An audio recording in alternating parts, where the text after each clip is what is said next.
Album size photo copy tracing paper তাত গাঁঠি দিব লাগে। মহিলা হলে 1%। এই ফাইলটোত থাকিব এখন এপ্লিকেশ্যন। নমস্কাৰ বন্ধুসকল, পোনপ্ৰথমে ইউটিউব চেনেল চিদিকচা মই অসমীয়ালৈ আপোনালোক সকলোকে স্বাগতম জনাইছোঁ। আজি আমি আলোচনা কৰিম মাটি ৰেজিষ্ট্ৰেশ্যন সম্পৰ্কে। যদি আপুনি মাটি এডোখৰ কিনিম বুলি ভাবিছে বা মাটি এডভান্স কৰি থৈছে তেতিয়াহ'লে আপোনাৰ কাৰণে এই ভিডিঅ'টো অতিকে গুৰুত্বপূৰ্ণ হ'ব। মাটি এডোখৰ কিনিম বুলি এডভান্স কৰাৰ পিছত আপুনি কেনেদৰে মাটিডোখৰ ক্ৰয় বিক্ৰয়ৰ কাৰণে NOC উলিয়াব আৰু সেই NOCৰ জৰিয়তে কেনেকৈ মাটিডোখৰ ৰেজিষ্ট্ৰেশ্যন কৰিব বা ৰেজিষ্ট্ৰেশ্যন কৰাৰ পিছত কেনেকৈ আপোনাৰ নামত মাটিডোখৰ নামজাৰি কৰা হ'ব, সেই গোটেইখিনি প্ৰক্ৰিয়াৰ বিষয়ে আজি আমাৰ ভিডিঅ'ত আমি আলোচনা কৰিম। গতিকে ভিডিঅ'টো আৰম্ভণিৰ পৰা একেবাৰে শেষলৈকে স্কিপ নকৰাকৈ চাই থাকিলে আপুনি আপোনাৰ কামখিনি নিজেই কৰিব পাৰিব। NOCৰ বাবে ফাইল বনোৱাৰ পৰা আৰম্ভ কৰি ৰেজিষ্ট্ৰেশ্যন হৈ একেবাৰে নামজাৰিলৈকে গোটেই প্ৰক্ৰিয়াটোৰ বিষয়ে আজি পুংখানুপুংখকৈ ভালদৰে আলোচনা কৰিম। বহু মানুহে মাটি ক্ৰয় কৰে, কেঁচা দলিল এখন বনাই তাত চেলাৰৰ পৰা চহী কৰাই লয় আৰু গোটেইখিনি পইচা ক্লিয়াৰ কৰি দিয়ে। প্ৰকৃততে মাটি ক্ৰয় কৰা তাক নুবুজায়। মাটি ক্ৰয় কৰিবলৈ হ'লে আপোনাৰ নামটো চৰকাৰী লেণ্ড ৰেকৰ্ড বুকত লিপিবদ্ধ হ'ব লাগিব, অৰ্থাৎ ৰেজিষ্ট্ৰেশ্যন কৰি ৰেজিষ্ট্ৰেশ্যনৰ জৰিয়তে মাটিটো নামজাৰি কৰিব লাগিব, তেতিয়াহে প্ৰকৃত মাটি ক্ৰয় কৰা হয়। বহু মানুহে নাজানে যে মাটি ক্ৰয় কৰিলে ৰেজিষ্ট্ৰেশ্যন কৰিব লাগে বা নামজাৰি কৰিব লাগে, তেনেকুৱা ধৰণৰ কিবা কথা থাকে। সেইবিলাক কথা বহু মানুহেই নাজানে। জানি হওক বা নাজানি হওক মাটি ৰেজিষ্ট্ৰেশ্যন আৰু নামজাৰি এই কামখিনি নকৰাৰ ফলত ভৱিষ্যতে মানুহে বিপদত পৰা দেখা যায়। আগৰ দিনৰ মানুহবোৰৰ ক্ষেত্ৰত এইবিলাক অসুবিধা বেছিকৈ দেখিবলৈ পোৱা গৈছিল। অৱশ্যে আজিকালি ছ'চিয়েল মিডিয়া আৰু ইণ্টাৰনেটৰ যুগ হোৱাৰ পিছত এইবিলাক বিষয়ৰ ওপৰত মানুহবিলাক সজাগ আৰু সচেতন হৈছে আৰু আজিকালি এইবিলাক অসুবিধা বেছিকৈ দেখিবলৈ পোৱা নাযায়। যিসকল ব্যক্তি আজিৰ তাৰিখতো মাটি কিনিলে যে ৰেজিষ্ট্ৰেশ্যন কৰিব লাগে বা নামজাৰি কৰিব লাগে তেনেকুৱা ধৰণৰো কিবা কথা থাকে, সেইবিলাক বিষয় নজনাকৈ আছে, তেখেতসকলে পোৱাকৈ পাৰিলে ভিডিঅ'টো শ্বেয়াৰ কৰি দিব। যদি ভিডিঅ'টো ভাল পায় লাইক এটা কৰি দিব আৰু যদি মোৰ চেনেলত নতুনকৈ আহিছে তেতিয়াহ'লে ভিডিঅ'ৰ তলত থকা ৰঙা আখৰৰ ছাবস্ক্ৰাইব বাটনত ক্লিক কৰি চেনেলটো ছাবস্ক্ৰাইব কৰি ল'ব আৰু ওচৰতে থকা বেল আইকনটো অন কৰি অল কৰি ল'ব। তেতিয়াহ'লে মোৰ চেনেলত আহিব লগা নতুন নতুন ভিডিঅ'বোৰৰ আপডেট আপুনি সকলোতকৈ আগতে পাই থাকিব। আহক এতিয়া আমি বেছি পলম নকৰি ভিডিঅ'ৰ মূল অংশৰ ফালে আগবাঢ়ি যাওঁ।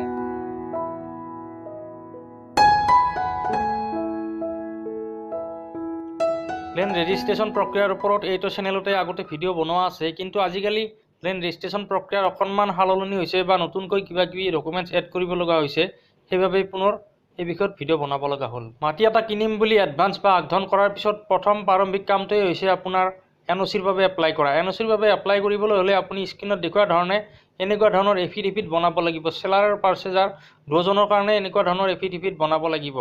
এই এফিডেভিটসমূহ আপুনি ক'ত কেনেকৈ বনাব পাৰিব বা এফিডেভিটখনত ক'ত ক'ত ছিগনেচাৰ কৰিব লাগিব সেই বিষয়ে মই ভিডিঅ'ৰ মাজে মাজে আলোচনা কৰি গৈ থাকিম। এফিডেভিটসমূহ বনাওঁতে তাত গুৰুত্ব দিবলগীয়া কথাখিনি হৈছে যে চেলাৰ পাৰ্চেজাৰৰ নাম বা ফাদাৰ্ছ নেম এইবিলাক শুদ্ধকৈ বহিল নে নাই, মাটিৰ পৰিমাণ আপুনি কিমান পৰিমাণৰ মাটি চেল কৰিছে বা ক্ৰয় কৰিছে সেই মাটিৰ পৰিমাণটো শুদ্ধকৈ বহিল নে নাই, দাগ নম্বৰ পাট্টা নম্বৰ আদি চাব লাগিব বা মৌজা গাঁও এইবিলাক সকলোখিনি এড্ৰেছ ভালদৰে ইয়াত বহিল নে নাই ভালদৰে চাই ল'ব লাগিব। চেল পাৰমিশ্যন বা NOCৰ কাৰণে এপ্লাই কৰিবৰ বাবে যিটো এটা ফাইলৰ প্ৰয়োজন হয়, সেই ফাইলটো কম্পিউটাৰ বা প্ৰিণ্টাৰ থাকিলে ঘৰতেও বনাই ল'ব পাৰি, কিন্তু সকলোৰে ঘৰত কম্পিউটাৰ বা প্ৰিণ্টাৰ নাথাকে, সেইবাবে আমি ইমান কষ্ট কৰাৰ দৰকাৰ নাই। NOCৰ বাবে এপ্লাই কৰিবৰ বাবে প্ৰয়োজন হোৱা ফাইলটোত যিখিনি বস্তু থাকে এফিডেভিট আৰু এপ্লিকেশ্যন আজি সকলোখিনি এইখিনি আমি প্ৰিণ্ট কৰি ল'ব পাৰিম। চাৰ্কুল অফিচৰ ওচৰতে থকা কম্পিউটাৰ DTP চেণ্টাৰত তেখেতসকলৰ তাত এইবিলাক ফৰ্মেট ছেট কৰা থাকে। গতিকে আপুনি সেই কম্পিউটাৰ DTP চেণ্টাৰত গৈ মাটিৰ ডিটেইলছ আৰু চেলাৰ পাৰ্চেজাৰৰ এড্ৰেছ বা গোটেইখিনি ডিটেইলছ ভালদৰে দি দিব, তেতিয়াহ'লে তেখেতসকলে আপোনাক সেই ফাইলটো প্ৰস্তুত কৰি দিব। এতিয়া চাওক NOCৰ বাবে এপ্লাই কৰিবৰ কাৰণে প্ৰস্তুত কৰা ফাইলটোত কি কি থাকে আৰু কি কি কথাত আমি গুৰুত্ব দিব লাগে। প্ৰিণ্ট কৰাজনে প্ৰিণ্ট কৰি দিব, কিন্তু প্ৰিণ্ট কৰাৰ সময়ত যদি কিবা প্ৰিণ্টিং মিষ্টেক হয় তেতিয়াহ'লে ৰেজিষ্ট্ৰেশ্যনৰ সময়ত কষ্ট খাব লাগিব আপুনি। গতিকে প্ৰিণ্টিং কৰাৰ পিছত ফাইলটো ভালদৰে চাইহে NOCৰ বাবে এপ্লাই কৰিব। সেই ফাইলটোত থাকিব এখন এপ্লিকেশ্যনখনত চেলাৰ পাৰ্চেজাৰৰ নাম আৰু এড্ৰেছ শুদ্ধকৈ বহিল নে নাই ভালদৰে চাই ল'ব আৰু তাৰ লগতে যিমান পৰিমাণৰ মাটি আপুনি ক্ৰয় কৰিব সেই পৰিমাণ আৰু কিমান পৰিমাণ মাটিৰ মধ্যে কিমান পৰিমাণ ক্ৰয় কৰিব সেই গোটেইখিনি তাত উল্লেখ কৰা থাকিব। গতিকে সেইখিনি পৰিমাণ শুদ্ধকৈ বহিল নে নাই সেইখিনি ভালদৰে চাই ল'ব আৰু তলত স্ক্ৰীণত দেখুৱাই দিয়াৰ ধৰণে তলত ৰঙা চিন দিয়া সেইখিনিতে চেলাৰ পাৰ্চেজাৰ ছিগনেচাৰ কৰিব আৰু ছাইডৰ ফালে বাওঁফালে চেলাৰ পাৰ্চেজাৰৰ ফটো সংলগ্ন কৰিব লাগিব স্ক্ৰীণত দেখুওৱাৰ ধৰণে। 2 নম্বৰতে থাকিব চেলাৰৰ বাবে এখন এফিডেভিট। এই এফিডেভিটখনত চেলাৰৰ নাম আৰু সম্পূৰ্ণ এড্ৰেছ ইয়াত উল্লেখ থাকিব আৰু মাটিৰ কিমান পৰিমাণ বিক্ৰী কৰিব তেখেতে সেই গোটেইখিনি কথা তাত উল্লেখ থাকিব আৰু দাগ নম্বৰ পাট্টা নম্বৰ আদি বহিল নে নাই বা শুদ্ধকৈ বহিল নে নাই ভালদৰে চাই ল'ব লাগিব। ৰঙা টিক দিয়া এইখিনিতে চেলাৰে ছিগনেচাৰ কৰিব আৰু এই এফিডেভিটখন নটাৰী কৰি ল'ব। 3 নম্বৰতে থাকিব পাৰ্চেজাৰৰ কাৰণে এখন এফিডেভিট। এই এফিডেভিটখন চেলাৰৰ এফিডেভিটৰ দৰে তেনেকুৱা ধৰণৰ হ'ব। ইয়াতো পাৰ্চেজাৰৰ নাম এড্ৰেছ আদি ভালদৰে বহিল নে নাই চাই ল'ব আৰু মাটি কিমান পৰিমাণৰ ক্ৰয় কৰিব বা দাগ নম্বৰ পাট্টা নম্বৰ আদি উল্লেখ থাকিব সেইবিলাক ভালদৰে শুদ্ধকৈ বহিলে নাই ভালদৰে চাই ল'ব আৰু তলত ৰঙা আখৰ এইখিনিতে টিক মাৰ দিয়া এইখিনিতে পাৰ্চেজাৰে ছিগনেচাৰ কৰিব লাগিব। 4 নম্বৰতে প্ৰয়োজন হ'ব এখন ট্ৰেচিং পেপাৰৰ। আপুনি কিনিবলৈ বা বিকিবলৈ ওলোৱা মাটিখিনিৰ নক্সাখন আঁকিবৰ কাৰণে এখন ট্ৰেচিং পেপাৰ তাত গাঁঠি দিব লাগিব ফাইলটোৰ লগত। আৰু ট্ৰেচিং পেপাৰখনৰ তলৰ ফালে চেলাৰ আৰু পাৰ্চেজাৰ দুয়োজনে ছিগনেচাৰ কৰি দিব। এফিডেভিট আৰু এখন লাগিব যদিহে ডাকটোত পট্টাদাৰ বা অংশীদাৰ বহুকেইজন থাকে আৰু বিক্ৰী কৰিবলৈ লোৱা মাটিখিনিৰ অংশ উল্লেখ নাথাকে, তেতিয়াহ'লে বাকী অংশীদাৰসকলে বিক্ৰী কৰিবলৈ লোৱা মানুহজনক NOC দিব লাগিব, মানে তেখেতসকলে সন্মতি দিব লাগিব আৰু এফিডেভিট কৰি তাত তেখেতসকলে ছিগনেচাৰ কৰিব লাগিব। এইখিনি আমি আলোচনা কৰি আছোঁ চেল পাৰমিশ্যন বা NOCৰ কাৰণে এপ্লাই কৰিবৰ বাবে কি কি ডকুমেণ্টছ বা কাগজ পত্ৰৰ প্ৰয়োজন হ'ব সেই বিষয়ে আমি আলোচনা কৰি আছোঁ। ভিডিঅ'টো অকণমান দীঘলীয়া হ'ব পাৰে, গোটেইখিনি প্ৰচেছ ভালদৰে জানি ল'বৰ কাৰণে ভিডিঅ'টো শেষলৈকে চাই থাকক। এই ফাইলৰ লগত সংলগ্ন কৰিব লাগিব বিক্ৰী কৰিবলৈ লোৱা মাটিখিনিৰ খাজনা ৰচিদৰ কপি এটা, খাজনা চলিত বৰ্ষত আদায় দিয়া হ'ব লাগিব।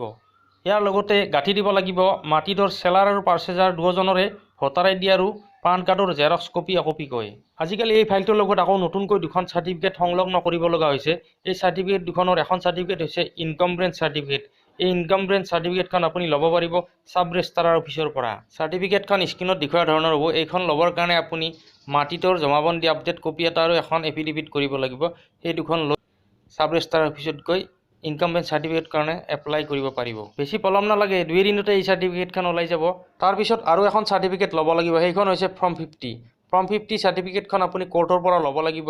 ফৰ্ম 50 চাৰ্টিফিকেটখনৰ পৰা আপুনি কিনিবলৈ ওলোৱা মাটিখিনিত কিবা কেছ মকদ্দমা চলি আছে নেকি সেই বিষয়ে গম পোৱা যায়। ফৰ্ম 50 আৰু ইনকাম ব্ৰেঞ্চ এই দুখন চাৰ্টিফিকেট আগতে NOCৰ বাবে এপ্লাই কৰাৰ সময়ত আগৰ সময়ত বিচৰা নাছিল, কিন্তু আজিকালি প্ৰতিটো চাৰ্কুলতে এই চাৰ্টিফিকেট দুখন বিচৰা হৈছে। আৰু এই ফাইলটোৰ লগত গাঁঠি দিব লাগিব আপুনি কিনিবলৈ লোৱা মাটিখিনিৰ এলবাম চাইজ ফটো একপি। এই ফটোখনত মণ্ডল আৰু চেলাৰ পাৰ্চেজাৰ তিনিওজন থাকিলে বেছি ভাল হয়। এতিয়া এই ফাইলটো লৈ গৈ পোনপ্ৰথমে আপুনি চাৰ্কুল অফিচত গৈ মণ্ডলক লগ কৰক। মণ্ডলে আপোনাৰ ফাইলটো ভালদৰে পৰীক্ষা নিৰীক্ষা কৰি চাই চাৰ্কুল অফিচাৰৰ পৰা এপ্ৰুভেল লৈ যেতিয়া DC অফিচলৈ ফাইলটো পঠাই দিব, তাৰ পৰা চাৰ্কুল অফিচৰ পৰা আপোনাক এখন ৰচিদ দিব, এনেকুৱা ধৰণৰ ৰচিদ এখন দিব। এই ৰচিদখন ভালদৰে ৰাখি থ'ব। এতিয়া আপোনাৰ ফাইলটো DC অফিচত ত্ৰিকোণীয়া ছিষ্টেমত ঘূৰিব। এই ত্ৰিকোণীয়া ছিষ্টেমত প্ৰথম ব্ৰাঞ্চ অফিচাৰ, তাৰপিছত ADC, তাৰপিছত DCৰ পৰা পুনৰ ADC লৈ আহিব ফাইলটো, তেতিয়া আপোনাৰ NOCখন পাই যাব। এইখন দেখিবলৈ স্ক্ৰীনত দেখুওৱা ধৰণৰ হ'ব। NOCৰ প্ৰেজেণ্ট ষ্টেটাছ জানিবলৈ, মানে আপোনাৰ NOCৰ বাবে পঠোৱা ফাইলটো কোনখন অফিচত কোনজন অফিচাৰৰ ওচৰত বা কাৰ ওচৰত আছে সেই বিষয়ে জানিবৰ কাৰণে বা NOCখন কেনেকৈ মোবাইলতে ডাউনলোড কৰিব পাৰিব সেই বিষয়ে এইটো চেনেলতে ভিডিঅ' এটা বনোৱা আছে, মই ডিছক্ৰিপশ্যনত লিংকটো দি দিম, তাত গৈ চাই ল'ব পাৰিব। মাজে মাজে গৈ DC অফিচত খবৰ কৰি থাকিব, নহ'লে NOCখন পাওঁতে অকণমান সময় লয়, জানেইতো আজিকালি ছিষ্টেমবিলাক। NOCখন পোৱা হৈ গ'ল, এতিয়া ৰেজিষ্ট্ৰেশ্যনৰ কাৰণে কেনেকৈ আগবাঢ়িব সেই বিষয়ে লেণ্ড ৰেজিষ্ট্ৰেশ্যন কষ্ট আৰু চেল ডিড বুলি মোৰ আগতে 2টা ভিডিঅ' বনোৱা আছে, সেই 2টা ভিডিঅ' চালে গোটেইখিনি কথা ভালদৰে বুজি পাব, কিন্তু তথাপিও আজিও এই ভিডিঅ'টোত অকণমান কৈ দিছোঁ।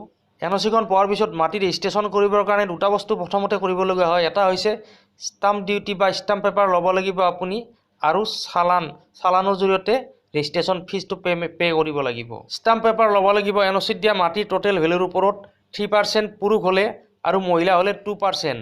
ৰেজিষ্ট্ৰেশ্যন ফিজ পে'মেণ্ট কৰিব লাগিব, পুৰুষ হ'লে 2% আৰু মহিলা হ'লে 1%। বাকীখিনি কথা লেণ্ড ৰেজিষ্ট্ৰেশ্যন কষ্ট আৰু চেল ডিড বুলি ভিডিঅ' 2টা আছে, তাতে গৈ চাই ল'ব পাৰিব। এতিয়া আহোঁ নামজাৰি সম্পৰ্কে। মাটিটো ৰেজিষ্ট্ৰেশ্যন কৰাৰ সময়ত চাব ৰেজিষ্ট্ৰাৰৰ অফিচৰ পৰা আপোনাক এটা ফাইল দি পঠাব। সেই ফাইলটোত স্ক্ৰীনত দেখুওৱাৰ দৰে এনেকুৱা ধৰণৰ কিছুমান কাগজ থাকিব।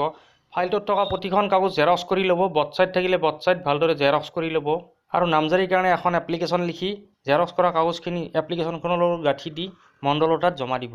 আৰু তাৰপিছত আপোনাৰ নামটো চিঠা বহী আৰু জমাবন্দীত নামজাৰি কৰি দিব। এই নামজাৰি এপ্লিকেশ্যনখন কেনেকৈ লিখিব তাৰ বাবে এটা ভিডিঅ' বনোৱা আছে, নামজাৰি এপ্লিকেশ্যন বুলি, সেইটো মই ডিছক্ৰিপশ্যনত লিংক দি দিম, তাত গৈ চাই ল'ব পাৰিব। আজিৰ ভিডিঅ'ৰ ইমানতে অন্ত পৰিল। পুনৰ লগ পাম নতুন এটা বিষয় লৈ নতুন এটা ভিডিঅ'ৰ সৈতে। যদি ভিডিঅ'টো ভাল পালে চেনেলটো ছাবস্ক্ৰাইব কৰি যাবলৈ নাপাহৰিব। ধন্যবাদ। জয় আই অসম।